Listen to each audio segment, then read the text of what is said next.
जो कल हमने सुप्रीम कोर्ट में कुछ बातें सुनी, जहां अफसोस से कहना पड़ता है, ये कहा गया कि पहलगाम को भी नजरअंदाज नहीं किया जा सकता है जब स्टेटहुड की बात आ जाती है, जब जम्मू कश्मीर को दोबारा रियासत बनाने की बात आ जाती है। मेरा पहला सवाल यह है कि बताएं, जम्मू कश्मीर दोबारा रियासत बने, इसका फैसला हमारी हुकूमत नहीं करेगी? जम्मू कश्मीर दोबारा रियासत बने, इसका फैसला हमारी सुप्रीम कोर्ट नहीं करेगी? क्या दोबारा जम्मू कश्मीर रियासत बने, इसका फैसला पहलगाम के उन कातिलों के हाथ होगा, या उनके पीछे जो ताकत है हमारे पड़ोसी सरहद पार मुल्क, क्या वो तय करेंगे कि जम्मू कश्मीर रियासत कब बनेगा?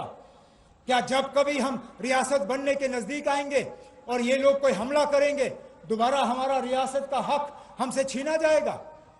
आखिरकार क्या ये इंसाफ है? क्या ये सही है? हमें सजा दी जा रही है उस जुर्म के लिए जिस जुर्म में हम शामिल नहीं हैं।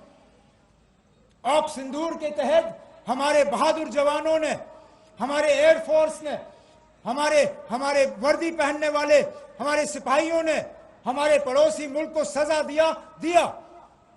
वो सजा 3 दिन चली, 4 दिन चला, उसका कितना लंबा असर होगा उस पर हम बात करते रहेंगे। लेकिन आज पहलगाम के हमले का सजा हमें भी दिया जा रहा है।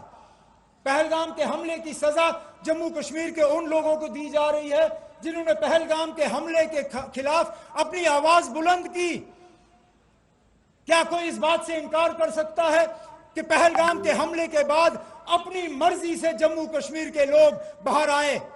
कठुआ से लेकर कुपवारा तक कोई शहर ऐसा नहीं है, कोई गांव ऐसा नहीं है, कोई घर ऐसा नहीं है जहां नाराजगी का इजहार नहीं हुआ, जहां लोगों ने यह नहीं कहा कि पहलगाम का हमला हमारे नाम में नहीं हुआ, हम पहलगाम के हमले के साथ नहीं हैं, हम पहलगाम के हमले को कबूल नहीं करते। लेकिन उसके बावजूद बदकिस्मती से आज पहलगाम के हमले का ही इस्तेमाल किया जा रहा है हमें रियासत के दर्जे से अलग रखने में।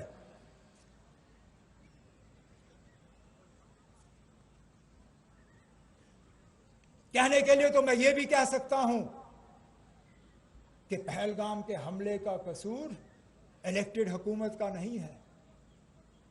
याद रखिए, जो इससे पहले इलेक्टेड हुकूमतें थी, चाहे वो मेरी हुकूमत या मेरी हुकूमत से पहले, हमने इस तरह के हालात बनने नहीं दिए। लगातार जब मैं यहां इस स्टेज से खड़े होकर जम्मू कश्मीर की आवाम से बात करता था तो मैं दावे से कहता था कि हर साल मिलिटेंसी के हमलों में कमी आ रही है। हर साल हमारे बहादुर फौजियों की कुर्बानियां जो हैं, उनसे जो हम कीमती जानों की कुर्बानी मांगते हैं, उसमें कमी आ रही है। हर साल जो इलाका मिलिटेंसी के लपेट में घेरा हुआ था, उसमें हम कमी लाते थे। आज हमसे कहा जाता है कि इलेक्टेड हुकूमत पे यहां की भागदौड़ को पूरी तरह से संभालने का भरोसा नहीं किया जा सकता। अरे नाब, हमने कब ये दिखाया कि हम इस भरोसे के काबिल नहीं है? एक बार भरोसा करके देख तो लीजिए। हम इससे पहले भी फेल नहीं हुए हैं और इंशाल्लाह इसके बाद भी हम फेल नहीं होंगे।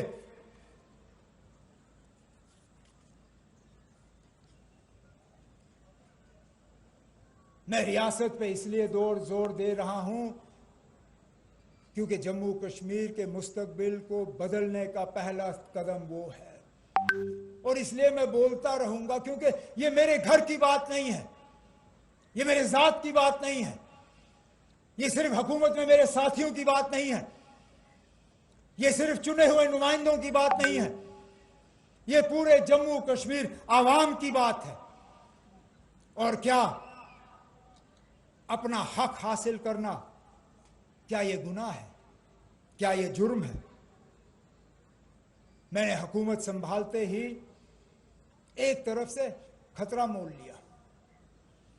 मैंने 2 चीजों पे जोर दिया।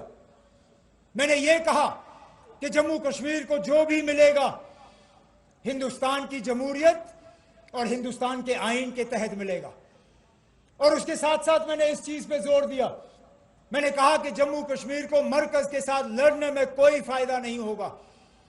हम अगर कुछ हासिल करेंगे तो मरकज के साथ अच्छे ताल्लुकात कायम करके हासिल करेंगे।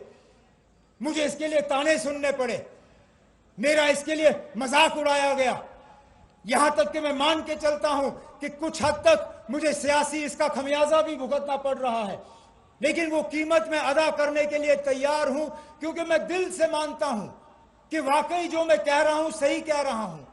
लेकिन ताली दो हाथ से बजती है, एक हाथ से नहीं। मैं बार बार ये कहूं कि जम्मू कश्मीर को सिर्फ और सिर्फ फायदा हिंदुस्तान की जमहूरियत में शामिल होकर होगा। जम्मू कश्मीर को सिर्फ फायदा मरकज के साथ बेहतर ताल्लुकात बना के होगा। अगर जमीनी सतह पे ये चीजें दुरुस्त साबित नहीं होती तो इसका आगे जाके खमियाजा सिर्फ मुझे नहीं भुगतना होगा, इसका खमियाजा जम्मू कश्मीर की जमहूरियत को भुगतना होगा, जो हमारे लिए बहुत भारी साबित होगा। लेकिन अब वक्त आ गया है, हमें दफ्तरों से बाहर निकल के अब अपनी आवाज उन दरवाजों तक पहुंचाना होगा जहां पे हमारे ये फैसले किए जा रहे हैं। हमने अभी तक चिट्ठियों के जरिए, रेजोल्यूशनों के जरिए, मुलाकातों के जरिए अपनी ये बात पहुंचाई है। अब हम अपनी बात जो है जम्मू कश्मीर के हर गांव से दिल्ली तक ये आवाज हम पहुंचाने जा रहे हैं। मेरा आज इरादा है, सुप्रीम कोर्ट ने हमें 8 हफ्ते दिए हैं। सुप्रीम कोर्ट ने कहा है कि 8 हफ्ते के अंदर, 8 हफ्तों के बाद जो है वो दोबारा इस मामले पर सुनवाई करेंगे। तो आज के बाद मैं और मेरे साथी बैठेंगे नहीं, मैं और मेरे साथी थकेंगे नहीं। हम ये 8 हफ्ते इस्तेमाल करेंगे, जम्मू कश्मीर के हर 90 के 90 असेंबली कॉन्स्टिट्यूएंसी में हम पहुंचेंगे। 90 असेंबली कॉन्स्टिट्यूएंसी में हमारी कोशिश होगी कि हर घर में, हर गांव में हम दरवाजा खटखटा के लोगों से एक दस्तखत लेंगे। जो दस्तखत नहीं कर सकेंगे उनसे हम अंगूठे की निशानी मांगेंगे और उनसे हम एक ही सवाल पूछेंगे, क्या आपको दोबारा जम्मू कश्मीर को रियासत का दर्जा दिलवाना है या नहीं? या तो मैं सही हूंगा या मैं गलत हूंगा।